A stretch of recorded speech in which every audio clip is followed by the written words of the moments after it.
அனைவருக்கும் வணக்கம். நான் உங்கள் ஜோதி செந்தில்குமார். வாழ்க வளமுடன். இன்னைக்கு மௌனம்னா என்னன்னு பார்க்கலாம். மௌனம்ன்றது ஒரு மகத்தான தெய்வீக நிலை. மௌனம்ன்றது வெறும் பேசாமல் இருக்கிறது மட்டும் இல்லைங்க, உள்ளுக்குள்ளேயும் பேசாமல் அமைதியாக இருக்கிறது தான் மௌனம். மௌனமாக இருக்கும்போது தான் நம்மளுடைய கர்மாவே அழியும். இது மனசை அடக்கி இறைத்தன்மையோட இரண்டரை கலக்கக்கூடிய ஒரு முயற்சியும் கூட. மௌனம்ன்றது பேச்சை குறைச்சி உள்ள அமைதியை கொண்டு வந்து மனசை பக்குவப்படுத்தக்கூடிய ஒரு கலை. காற்றில் மரம், செடி, கொடி, இலைகள், பூக்கள் எல்லாம் அசையும்.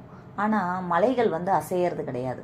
அசையறது பலவீனம், அசையாமல் இருக்கிறது பலம், உறுதியை காட்டுது.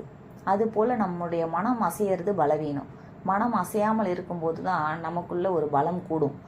மௌன விரதம் எப்படி இருக்கிறதுன்னு பார்க்கலாம். மனசுக்குள்ளே பேசாமல் இருக்கணும். மனசில் எண்ணங்கள் வந்துக்கிட்டே தான் இருக்கும். பாசிட்டிவாக வரும், நெகட்டிவாக வரும்.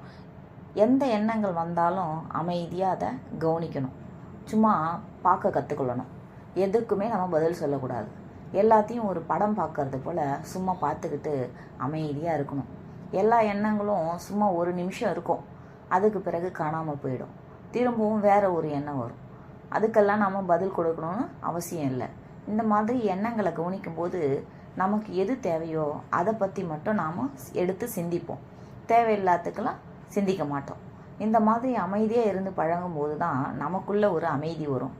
மௌனன்றது ஒரு ஆழமான உள்ளார்ந்த அமைதி நிலை. இதுவும் ஒரு வகை தியானம்தான். மௌனம் நம்மளுடைய வாழ்க்கையே மாற்றக்கூடியது.